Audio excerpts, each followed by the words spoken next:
예쁜 옷을 입고 예쁘게 꾸미는 것이 좋습니다. 엄마도 여자니까 가끔은 나를 위해 옷도 사 입고 미용실에 가서 헤어스타일도 바꿔보고 부지런히 꾸며봅니다. 우리 모두 그렇게 예뻐진 내 모습이 좋잖아요.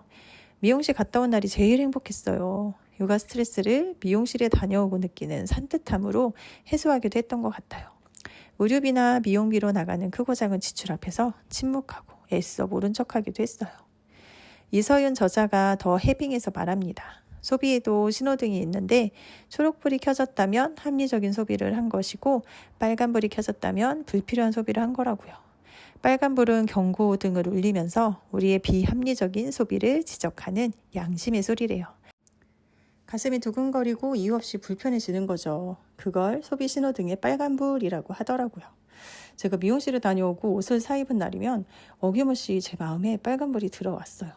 명품 가방이나 고급 의류를 사면서 막 사치를 부리는 건 아니지만 어쩌다가 한 번씩 기분 좋게 사들이고는 지출되는 숫자 앞에서 가슴이 왠지 콕콕 찔리는 거예요. 아이들을 키우다 보면 후지근한 티셔츠나 늘어진 바지를 입고 엉망이 된 머리를 미처 손볼 겨를도 없이 그저 돈이 생기면 우리 아이들 뭐라도 하나 더 사주려고 애를 쓰는 헌신적인 부모의 모습은 다 옛날 이야기인 것만 같습니다. 젊고 예쁜 엄마들은 유모차를 밀고 아이 손을 잡고 걸어가는 모습이 통 아이 엄마 같지 않아요. 갓난아기를 품에 안고 있으면서도 말끔하고 세련된 모습이네요. 그래도 돈이 생기면 자녀들이 필요한 것을 먼저 떠올리고 채워줄 수밖에 없는 엄마랍니다. 돈이란 것은 한정되어 있고 자녀들의 필요는 넘쳐나니까 자연스럽게 엄마의 욕구를 포기하게 될 때가 많죠. 저도 마찬가지였지만 어느 순간 나 자신을 꾸미는 일에 인색하지 않기로 제가 이상한 마음을 먹게 되었는데요. 나를 꾸미는 일에 소비하는 게 육아 스트레스를 풀 수 있는 구멍이라고 생각했어요. 그래야 엄마도 숨 좀 쉴 수 있지 않겠느냐며 자꾸 나를 합리화시키는 거예요. 미용실에 가서 새로운 헤어스타일을 연출하며 큰 돈을 자주 지출하고 예쁜 옷을 사 입고는 행복했던 엄마였습니다. 계절이 바뀔 때마다 옷을 사드렸어요. 옷장을 보고 입을 만한 옷이 없다는 생각이 들면 제가 가장 좋아하는 소파에 벌러덩 누워서 좋아하는 인터넷 쇼핑몰에 접속을 합니다. 눈여겨본 옷이 나에게 잘 어울릴까? 그 옷을 걸친 내 모습을 상상하면서 머릿속에 쓸데없이 바빠졌어요. 그렇게 쇼핑하다 보면 막 경고음이 요란하게 울리기 시작해요. 콕콕 찔리는 양심이 사지 말라고 신호를 보내는 거예요. 그런데 지금까지 쇼핑에 공을 들인 시간이 아까워서 뭐라도 사야겠다는 욕구가 차오르기 시작하지만 일단은 후퇴합니다. 너무 커진 금액 앞에서 일단은 쇼핑몰 창을 닫아요. 이 과정을 몇 번 반복한 후에 참다 더는 못 참아지는 그때 지금까지 참은 것에 대한 보상 심리도 함께 올라오면서 전에는 양심의 가책으로 선뜻 누르지 못한 결제 버튼을 통쾌하게 누르면서 쇼핑을 즐겼으니 저 참 피곤했겠죠. 왜 그랬을까 생각해 보았어요. 엄마도 여자니까 엄마도 예쁘면 좋다지만 유난히 옷을 사는데 많은 공을 들이고 새로운 옷을 사들이며 행복해하는 저의 모습 속에서 낮은 저의 자존감이 떠올랐어요. 저는 낮은 자존감을 예쁜 옷으로 채우려고 했던 거예요. 예쁜 옷을 입은 순간 나는 그 순간 자존감이 높아지는 거예요. 한두 번 입은 옷은 금방 실증이 났고 헌옷같이 느껴졌어요. 나를 더 빛나게 해줄 새로운 옷을 또 찾아 나섭니다. 내면에 아무것도 채워진 것이 없는 저는 그렇게 겉모습을 꾸미기에만 급급했어요. 유행을 따르며 빨리 실증이 날 수밖에 없는 옷으로 나를 가꾸면서 만족했던 거예요. 유난히 시각이 잘 발달된 사람들 있죠? 다른 사람의 변화를 잘 감지하고 알아채는 사람이요. 그 사람이 입고 있는 옷이나 가방 등을 유심하게 잘 살피고 예쁘다는 생각이 머릿속에 떠오르면 부러워지는 거예요. 가깝게 다가가서 살갑게 표현하기도 합니다. 너무 예쁘다 하면서 말이죠. 시각이 잘 발달된 사람 바로 저였어요. 저와는 반대로 다른 사람의 외모나 옷차림에 전혀 관심 없는 사람들도 있더라고요. 나도 좀 그렇게 무심했으면 좋겠다 생각했죠. 부끄럽지만 고백해 볼게요. 저는 그런 엄마였어요. 다른 사람도 많이 의식하고 낮은 자존감을 예쁜 옷으로 채워나가며 겉모습만 꾸미기에 급급했던 그런 사람이었습니다. 하지만 책을 만난 모든 사람들이 하나같이 고백하듯이 저 또한 책과 글쓰기를 만난 후 삶이 완전히 달라지기 시작했어요. 제가 처음부터 책을 좋아했던 사람은 아니었어요.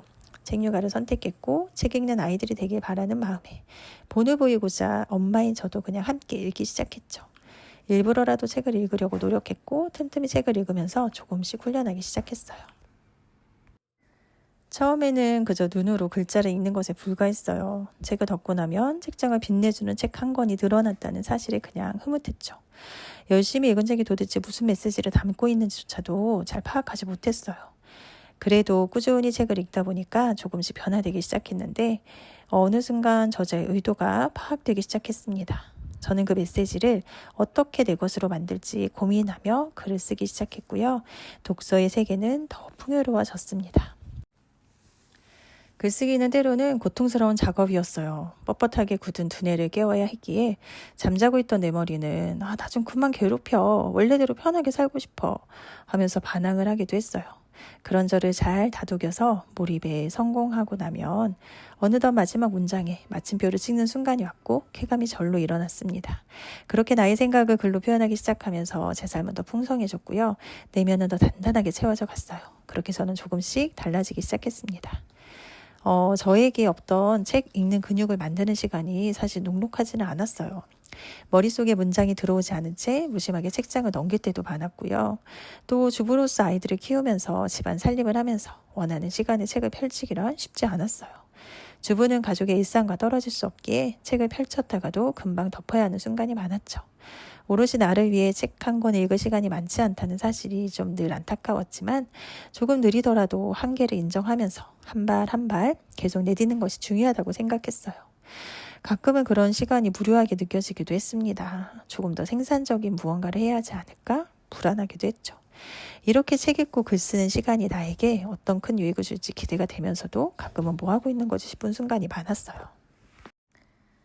책을 읽고 글을 쓰면서 눈에 띄는 변화가 있으면 좋으련만 여전히 아이들에게 반복적인 실수를 저질렀습니다. 하지만 언젠가는 달라질 내 모습을 기대하며 놓치지 않으려고 노력했어요. 그 모든 상황도 과정이라 믿고 버티고 있다 보니까 어제보다 조금 더 나은 나 자신과 마주하게 되었어요.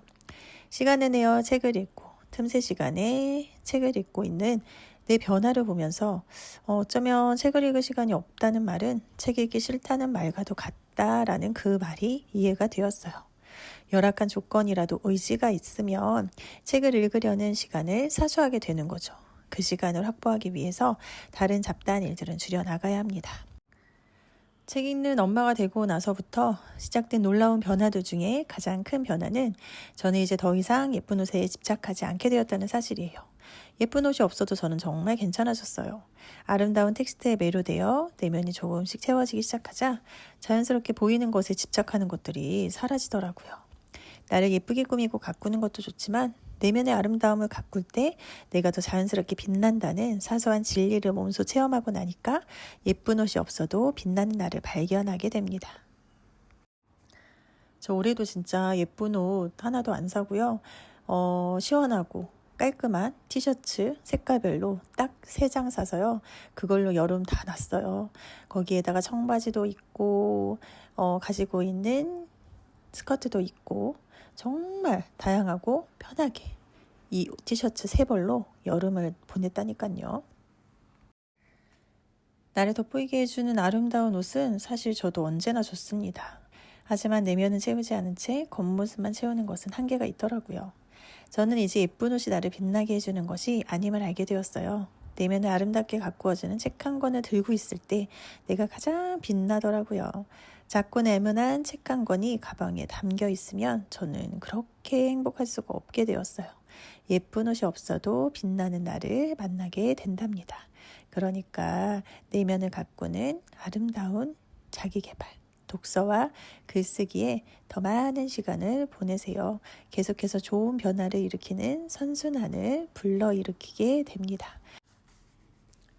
겉모습을 꾸미기에만 바빴던 제가 내면을 단단하게 다지는 일에 마음을 쏟아부네요. 책이 주는 수많은 선물 중에 가장 반갑고 좋은 변화예요.